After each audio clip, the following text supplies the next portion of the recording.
बच्चों, हमसे पूछा गया है कि पहले इसमें बताया गया है कि आप जानते हैं कि 1/7 का जो आंसर होता है बच्चों वो होता है 0.142857 और ये इसके ऊपर बार, ये 1/7 का आंसर होता है। यानी कि जब आप 1 को 7 से भाग दोगे तो आपका आंसर आएगा ये। अब वास्तव में लंबा भाग दिए बिना क्या आप यह बता सकते हैं कि, यानी कि ये आंसर हमने भाग करके निकाला है, मगर जो ये आंसर है ये हमें भाग नहीं करने हैं और इनका आंसर भी देना है। वो कहता है कि आप क्या इसका आंसर डायरेक्ट, इनका आंसर डायरेक्ट बता सकते हो या नहीं। बच्चों हम बता सकते हैं, और वो कैसे। बच्चों हमें दिया है या हम जानते हैं जो 1/7 है वो किसके इक्वल है बच्चों, 0.142857 इसके ऊपर बार। हमारा ये आंसर है। अब बच्चों अगर मुझे 2/7 ज्ञात करना है, 2/7 उसे हम क्या लिख सकते हैं, 2 गुणा 1 लिख सकते हैं। जो अंश है उसे हम 2 गुणा 1 लिख सकते हैं /7, और यहां पर फिर क्या लिख सकते हैं, 2 गुणा 1/7 लिख सकते हैं। 7 को मैंने 1 के साथ लिख दिया, ऐसे लिख सकते हैं। अब बच्चों मुझे 2 गुणा 1/7 का आंसर क्या है, 0.142857 और इसके ऊपर बार। अब आपको इसके साथ इसकी मल्टीप्लाई करनी है बच्चों। यहां पर ये क्या होगा, 2 से 14, हासिल 1, 2 पंजे 10 और 1 11, 2 अठे 16 और 1 17, 2 दूनी 4 और 1 5, 2 चौके 8, 2 एकम 2 और 0.0।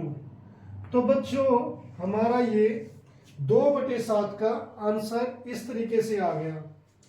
अब अगर बच्चों मैं 3/7 की बात करूं तो पहले मैं 3 गुणा 1/7 लिख सकता हूं, यानी कि 3 को 3 गुणा 1 लिख सकते हैं। फिर यहां पर 3 गुणा 1/7 ऐसे अलग लिख सकते हैं क्योंकि ये अभी भी गुणा में ही है। अब बच्चों 3 गुणा 1/7 का आंसर क्या है, 0.142857 इसके ऊपर बार। अब बच्चों जब इसका हो, अब हम मल्टीप्लाई कर देते हैं। यह आएगा 3 से 21, 3 पंजे 15 और 2 17, 3 अठे 24 और 1 25, 3 दूनी 6 और 2 8, 3 चौके 12, 3 एकम 3 और 1 4.0 ऐसे इसके ऊपर बार आ जाएगा। बच्चों ये बार इन सभी 6 डिजिट्स पर है, तो ऐसे इसका आंसर 3/4 का, उस 3/7 का होगा। ऐसे ही बच्चों 4/7 का क्या होगा, 4 into 1 लिख सकते हैं 4 को, और बाय 7 एज इट इज जैसे का जैसे। फिर यहाँ पर 4 into 1/7 हो गया। यहाँ पर बच्चों 4 into 0.142857 इसके ऊपर बार आ गया। अब बच्चों यहां पर अगर हम मल्टीप्लाई करें तो 4 से 28 हो गया, 4 पंजे 20 और 2 22, 4 अठे 32 और 2 34, 4 दूनी 8 और 3 11, 4 चौके 16 और 1 17, 4 एकम 4 और 1 5.0 इसके ऊपर बार आ गया। ऐसे ही बच्चों 5/7 को हम क्या लिखेंगे, 5 गुणा 1/7, यानी कि 5 गुणा 1/7। अब यहां पर क्या हो गया बच्चों, 5 गुणा 0.142857 इसके ऊपर बार आ गया। अब यहां पर हमें मल्टीप्लाई करनी है, पहले 5 की 7 से, 5 से हो गया 35, फिर 5 की 5 से, 5 पंजे 25 और 3 28, 5 अठे 40 और 2 42, 5 दूनी 10 और 4 14, 5 चौके 20 और 1 21 और 5 एकम 5 और 2 7 पॉइंट, ये आ गए 0। तो बच्चों ये 714285 हो गया।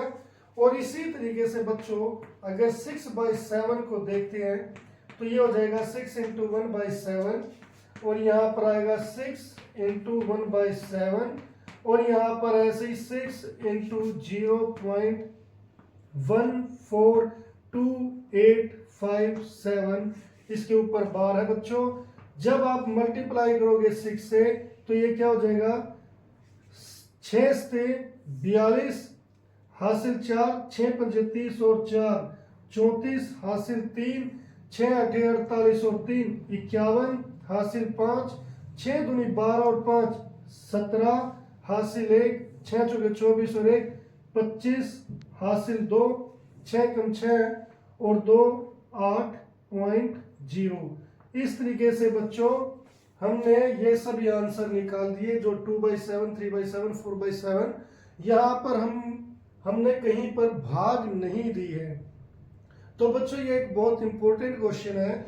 इसमें हमें ये समझाया गया कि अगर मान लो किसी चीज का आंसर पता हमें और ऐसे ही किसी मल्टीपल का आंसर निकालना है, जैसे यहाँ पर 2 इसका मल्टीपल है 3 4, तो ये 4 टाइम्स 5 टाइम्स ऐसे अगर मल्टीपल निकालने हैं तो आप ऐसे इसका आंसर निकाल सकते हो डायरेक्टली विदाउट डिवाइडिंग।